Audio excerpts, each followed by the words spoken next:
Полынь. Как хорошо, что у меня нет на нее аллергии, как, например, у моих коллег или многих уланденцев. Именно поэтому я снимаю этот сюжет, ведь посмотрите, сколько здесь ее.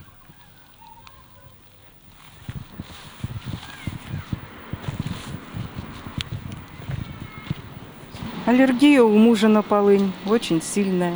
На Верхнюю Березовку выезжает, где полыни нет, там прекрасно себя чувствует. Дома все слезы градом. Так что полынь это просто наше несчастье.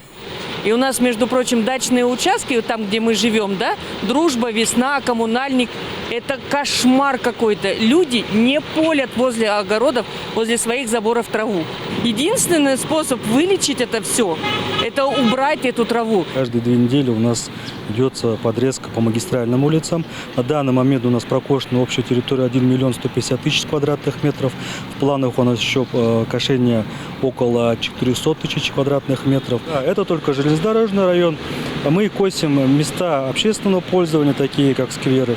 Косим места, которые у нас ходят на муниципальной земле. За придомовой территорией многоквартирных домов обязан следить управляющие компании или ТСЖ. А 10 метров от участка или до тротуара в частном секторе уже обязанность самих жителей. Проводятся рейды раз в 2 недели по наиболее оживленным и многолюдным местам, само собой разумеется.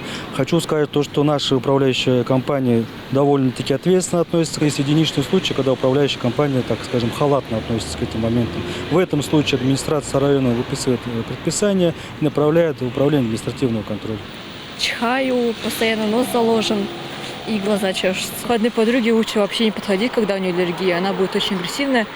Другая, в основном, мы ее стараемся прятать. Точнее, даже 2 стараемся прятать, чтобы им не было так плохо.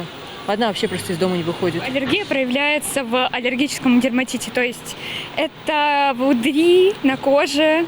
И это не очень приятно. Я вообще справляюсь с помощью мазей, но одновременно с этим у меня еще чихание, кашель, и я такая просто... Таблетки единственное, что помогают. Летальный исход, это будет как бы совсем такой экзотический случай, но вполне возможно, если, допустим, у пациента есть уже заболевание такое, как бронхиальная астма, то есть пациент, который не принимает базисную терапию, может быть такие серьезные симптомы удушья при неоказании помощи, вплоть до астматического статуса могут быть такие проявления, но это, конечно, редко. В сторону Заиграевского района, СНТ на границе Улан-Удэ и Заиграевского. И прямо после этой съемки мы там были, может, час-полтора. Весь оставшийся день было очень и очень плохо из-за полыни. Чихаю, свербит в носу, сопли, нос течет все время. Вот сейчас, кстати, 2-ю таблетку выпил цитрины и стало полегче немного. Нос особо не забит, состояние более-менее.